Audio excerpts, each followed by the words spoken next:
बिस्मिल्लाहिर्रहमानिर्रहीम अस्सलाम वालेकुम नाज़रीन, मैं जवाद यूसुफ और आप सबको अपने ऑफिशियल चैनल पे खुश आमदीद कहता हूँ। बिलाखिर ईरान ने भी इस्लामिक नेटो की हिमायत कर दी है और एक ऐसी फौज अब बनाई जाएगी जो न सिर्फ मशरिक़ वस्ता बल्कि पूरी दुनिया के मुसलमानों का दिफा करेगी।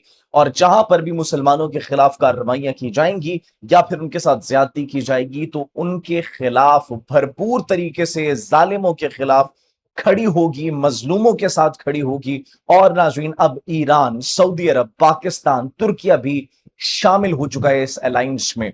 On the other hand, Narendra Modi का वक्त गिना जा चुका है। किस तरीके से बिहार के इंतखाबात में 30 साल बाद मोदी को शिकस्त हुई है, आफ्टर 30 ईयर्स।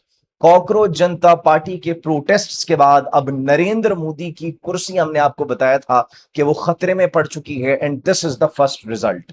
बिहार के इंतखाबात में कौन जीता और कितनी लीड से जीता, उस पर भी आज की इस वीडियो में हम बात करेंगे। इसराइल के अंदर नाजरीन एक तरफ अफवाज है उनकी और एक तरफ उनकी पॉलिटिकल लीडरशिप है। अब उनकी अफवाज और उनकी पॉलिटिकल लीडरशिप जो है उनमें बड़े पैमाने पर इस वक्त न सिर्फ खदशात हैं बल्कि मिसअंडरस्टैंडिंग्स क्रिएट हो चुकी हैं और एक दूसरे के डिसीजंस नहीं माने जा रहे। एक डिसीजन लिया जाता है, इंप्लीमेंट करने की कोशिश की जाती है, लेकिन वो रिजेक्ट कर दिया जाता है इजरायली अफवाज की जानिब से। तो अंदर ही अंदर अब इख्तिलाफात हमें बढ़ते हुए दिखाई दे रहे हैं। उन इख्तिलाफात की क्या वजह है उस पर भी बात करेंगे। तुर्किया और सऊदी अरब भी एक हो चुके हैं।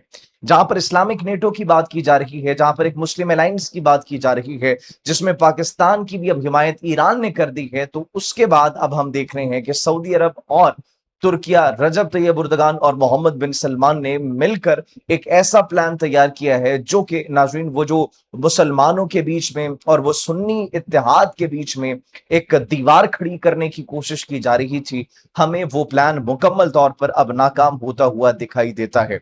रूसी सदर प्यूटन का एक बड़ा अहम बयान सामने आया है। क्या बयान है उस पर भी बात करेंगे। ईरान की जानिब से बड़े पैमाने पर कुछ हमले किए गए हैं और 2 अमरीकी अड्डों को निशाना बनाने की इतलात मौसूल हो रही है, जिसमें अमरीकी फौजियों को जहन्नुम वासिल किया गया और बड़े पैमाने पर अमरीकी फौजी उसमें अपनी जान की बाजी हार चुके हैं। इस हवाले से क्या डिटेल्स मौजूद है उस पर भी बात करेंगे। पाकिस्तान का अपना मकामी तौर पर तैयार करदा JF-17 थंडर, उसकी अपग्रेडेशन के बाद अब 5th जनरेशन का स्टेल्थ फाइटर जेट PFX, उस हवाले से एक खुशखबरी है पाकिस्तानी अवाम के लिए, उस पर भी बात करेंगे। और पाकिस्तान की जो मिलिट्री है वो मजीद मजबूत हो चुकी है, न सिर्फ मजीद मजबूत हुई है बल्कि एक नई डायमेंशन हमें दिखाई दे रही है। एक ऐसी फौज, एक ऐसी हमें जो दिफाई कुव्वत नजर आ रही है जिसकी वजह से पूरी दुनिया की इस वक्त नजरें पाकिस्तान पर लगी हुई है। और ये जो मुस्लिम अलायंस और इस्लामिक नेटो की बात की जा रही है, इसमें भी पाकिस्तान को इसीलिए मरकजी किरदार देने की इस वक्त बहस छिड़ चुकी है। इसका मुस्तकबिल क्या होगा उस पर भी बात करेंगे।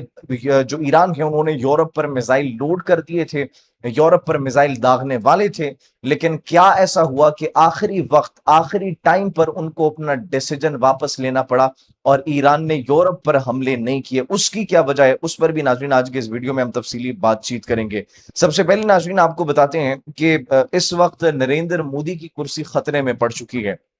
बिहार के इंतखाबात होते हैं, ज़िमनी इंतखाबात, और उन इंतखाबात में नरेंद्र मोदी को बड़ी शिकस्त होती है। शिकस्त देने वाला कौन था? बीजेपी को तारीखी शिकस्त देने वाली नाजरीन पटना की हाई प्रोफाइल बंकीपुर असेंबली, वहां पर एक पार्टी थी और अभी जो है वो पार्टी, उनका फर्स्ट ये इलेक्शन था। प्रशांत किशोर की तारीखी जीत है जिन स्वराज पार्टी, तो उसके बानी ने एक्चुअली ये शिकस्त दी है। और कितने मार्जिन से शिकस्त दी है? 19,324 वोटों के मार्जिन से ये शिकस्त दी गई है। अब नरेंद्र मोदी परेशान वाकई में हो चुके हैं। इसलिए परेशान हो चुके हैं क्योंकि अब अवाम को शऊर आ चुका है, अवाम को अकल आ चुकी है और अब वो नरेंद्र मोदी की इंतहा पसंदाना सियासत को मजीद बाएं नहीं कर रहे। दैट इज द रीजन हमें एक शिफ्ट नजर आ रहा है, एक पॉलिटिकल चेंज नजर आ रहा है भारत के अंदर। भारत के साथ साथ नाजीन अगर बात करें मिडल ईस्ट की, और मिडल ईस्ट के साथ साथ अगर हम बात करें पाकिस्तान के रोल की उसमें, तो दैट इज वेरी इंपॉर्टेंट। अब हमने आपको बारहा बताया कि एक मुस्लिम अलायंस की बातचीत की जा रही है, एक इस्लामिक नेटो की बातचीत की जा रही है, और अमेरिका उस इस्लामिक नेटो की राह में रुकावट इसलिए नहीं बन रहा क्योंकि वो ये कह रहे हैं कि इनसे हमें कोई खतरा नहीं है। उसमें अमेरिका के इत्तेहादी एलाइज कुछ ममालिक भी शामिल होंगे, लेकिन इसराइल ये कह रहे हैं कि यही अलायंस इन फ्यूचर हमारे गले की हड्डी बन सकता है, इसीलिए वो उससे खौफजदा है। इसीलिए उन्होंने बारहा एक सुन्नी अलायंस का भी जिक्र किया। अब ईरान भी ये बात समझ चुका है कि अकेले जंग लड़ने का कोई फायदा नहीं है। जब तक एक इस्लामी इत्तेहाद नहीं होगा, तब तक इसी तरह हर ममालिक पर हमले होते रहेंगे और हर मुल्क को, इस्लामी मुल्क को इतना कमजोर कर दिया जाएगा कि वो रेजिस्ट ना कर सके। तो ये वक्त की अहम तरीन जरूरत है। अब ईरान ने भी हिमायत कर दी है कि पाकिस्तान समेत जो दीगर इस्लामी ममालिक हैं, उनको एक सिक्योरिटी इत्तेहाद बनाना चाहिए, और न सिर्फ सिक्योरिटी इत्तेहाद बनाना चाहिए बल्कि नेटो की तर्ज का एक सिक्योरिटी इत्तेहाद बनाना चाहिए, जिसमें एक इस्लामी मुल्क पर हमला दूसरे इस्लामी मुल्क पर हमला तस्वर किया जाएगा, और फिर किसी के अंदर इतनी जुर्रत नहीं होगी कि किसी इस्लामी मुल्क पर हमला कर सके, क्योंकि जितने भी ममालिक उस इत्तेहाद में शामिल होंगे, बैक वक्त एक मुल्क पर हमला उन तमाम तर ममालिक के खिलाफ ऐलान जंग तस्वर किया जाएगा। ये वक्त की अहम तरीन जरूरत है। फिर नाज़रीन बात करते हैं, हमने आपको बताया कि ईरान ने मिसाइल लोड कर लिए थे, 3 अहम मकामात को, स्ट्रेटेजिक मकामात को, अहदाफ को निशाना बनाना था यूक्रेन के अंदर। ये जंग यूरोप तक फैलने वाली थी, ये जंग यूरोप तक पहुंचने वाली थी, लेकिन फिर ईरान ने ऐसा नहीं किया, क्योंकि यूके ने, बल्गारिया ने और इसके साथ साथ यूक्रेन ने इस बात की यकीन दहानी करवाई कि ईरान के खिलाफ जंग में वो शामिल नहीं होगा। पहले कोई स्टेटमेंट दी थी, हरकतें की थी, लेकिन जब उन्हें पता चला कि ईरान सीरियस है, ईरान ने लाखों की ड्रोन्स की अफवाज तैयार कर ली है, ईरान के मिसाइल जो है उनका रुख यूरोप की तरफ आ चुका है, तो उसके बाद उनकी हवाइयां उड़ गई। जिसके बाद उन्होंने राब्ता किया, फॉरेन मिनिस्ट्री ने अब्बास इराक्ची से राब्ता किया और कहा हम इस जंग में अमेरिका का साथ नहीं देंगे। पहले सिर्फ और सिर्फ कुछ मिसअंडरस्टैंडिंग्स क्रिएट हुई थी, जिसकी वजह से ये सब कुछ हुआ, सूरत हाल इस नहेज तक पहुंची, लेकिन हम ईरान के खिलाफ जंग में शामिल नहीं होंगे। हमने आपको बताया कि इजरायली अफवाज और उनकी जो पॉलिटिकल लीडरशिप है, उसमें भी हमें इख्तिलाफात नजर आ रहे हैं। वो कैसे? नाज़रीन, द जेरूसलम पोस्ट की ये रिपोर्ट है, खबर शाया हुई है। इजरायली वजीर दिफा इसराइल केट्स ने बराह रास्त टीवी नशरियात में ऐलान किया कि वो जो इजरायली फौज है, उनकी जो सेंट्रल कमान के सरबराह हैं मेजर जनरल आवी बलोत, उनकी जगह मेजर जनरल दादू बार खलीफा को तैनात कर रहे हैं, ये लाइव टेलीकास्ट प्रोग्राम के दौरान।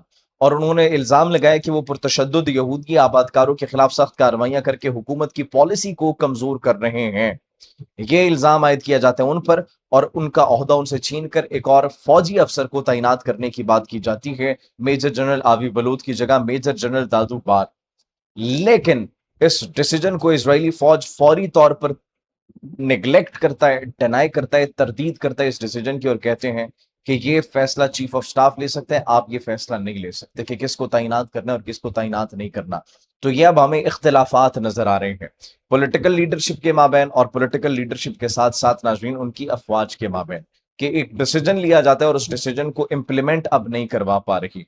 ये अब हाल हो चुका है वहां पर पॉलिटिकल लीडरशिप का। सिर्फ ये नहीं नाज़रीन, बल्कि एक और बयान सामने आता है इजरायली वजीर आजम नेतन्याहू का। वो बयान क्या था? वो बयान ये था, कहते हैं कि हमें सरवाइव करने के लिए दोस्तों की जरूरत है, और हमारे इस वक्त सबसे बड़ा दोस्त कौन है? भारत दोस्त है। नरेंद्र मोदी से एक तो बड़ा लगाव है नेतन्याहू को, और अगर देखें तो दोनों की हरकतें भी बिल्कुल सेम है। लेकिन वो कहते हैं कि हमें एक दोस्त की जरूरत है, एक हिमायती की जरूरत है। और मुझे यकीन समटाइम्स नहीं होता कि भारत जो है वो इसराइल को इतना पसंद करता है, भारत इतनी मोहब्बत करता है इसराइल से। वो ये कहते हैं कि जो हिमायत मुझे इंडिया की तरफ से हासिल है वो वाकई नाकाबिल यकीन है, मुझे यकीन नहीं होता। तो उन्होंने कहा कि इसलिए भारत के साथ मैं अपने ताल्लुकात को मजीद मजबूत बनाने पर तवज्जो दे रहा हूं। मेरे दोस्त नरेंद्र मोदी हमारे सबसे बड़े दोस्तों में से एक है, और सब जानते हैं कि क्यों। ये दोनों, इन दोनों के मकासद की अगर बात की जाए, इनके नजरियात की बात की जाए, तो सेम है। जिस तरीके से वहां पर हाल किया, जिस तरीके से यहाँ पर गुजरात के अंदर मुसलमानों का मोदी ने हाल किया, तो आपको अगर आप इन दोनों के माबैन कंपैरिजन करेंगे, तो you will see a lot of similarities in both personalities, in their traits. तो इसीलिए दोनों एक दूसरे को बहुत पसंद करते हैं, नरेंद्र मोदी और नेतन्याहू। अब सिर्फ नाज़रीन ये नहीं, बल्कि हमने एक शुरू में बात की, और वो बात ये थी कि जो एक सुन्नी अलायंस की बात की जा रही थी, एक इत्तेहाद की बात की जा रही थी, उससे इसराइल को खौफ था, और जो डिफरेंसेस क्रिएट करने की कोशिश की जा रही थी वो तुर्किया और सऊदी अरब के माबैन थी। अब एक बड़ा बयान सामने आता है, तुर्क सदर रजब तैयब एर्दोगान कहते हैं कि सऊदी अरब के लिए अपने मुल्क की मुकम्मल हम हिमायत का ऐलान करते हैं, और जहां पर सऊदी अरब को मोहम्मद बिन सलमान को हमारी जरूरत होगी, हम उनके साथ होंगे, हम वाज़े तौर पर उनका साथ देंगे, हम पीछे नहीं हटेंगे। और फिर जो रूसी सदर का भी बयान सामने आता है, उन्होंने कहा कि देखते हैं कि 200 साल 2000 साल पहले की सिविलाइजेशन जीतती है या फिर 70 साल पुरानी जो है वो इसराइल जीतती है। बड़े पैमाने पर जो हमले किए गए नाज़रीन, जिस हवाले से हमने आपको बताया, मुबैना रिपोर्ट्स मौसूल हो रही है कि ईरान की जानिब से जो हमले किए गए थे, उनमें 2 अमरीकी मिलिट्री इंस्टॉलेशंस को निशाना बनाया गया, जिसके नतीजे में 100 से ज़ायद अमरीकी फौजियों के जानम वासिल होने की इतलात मौसूल हो रही है। आखिरी में नाज़रीन, आखिरी खबर जिससे इख्तिताम करेंगे, खुशखबरी वो पाकिस्तानी अवाम के लिए, दिफाई सलाहियतें मजबूत हो रही है। पाकिस्तान मकामी तौर पर JF-17 के बाद अब 5th जनरेशन का स्टेल्थ फाइटर जेट भी तैयार कर रहा है, लड़ाका तैयारा, और जो उसकी ऑफिशियली इंडक्शन है वो कहा जा रहा है कि 2029 में होगी। 2029 तक पाकिस्तान ये 5th जनरेशन का मकामी तौर पर स्टेल्थ फाइटर जेट तैयारा बना लेगा, और प्रोटोटाइप्स पर काम शुरू है, बड़े पैमाने पर इंप्रूवमेंट्स आ रही हैं हर गुजरते दिन के साथ, जो कि भारत के लिए एक बड़ी अलार्मिंग सिचुएशन है। ये नाज़रीन खबरें थी, जैसे कोई मजीद खबर आती है आपकी खिदमत में हाजिर होंगे, तब तक के लिए मुझे इजाजत दीजिए, अपना बहुत ख्याल रखिए। अल्लाह निगहबान।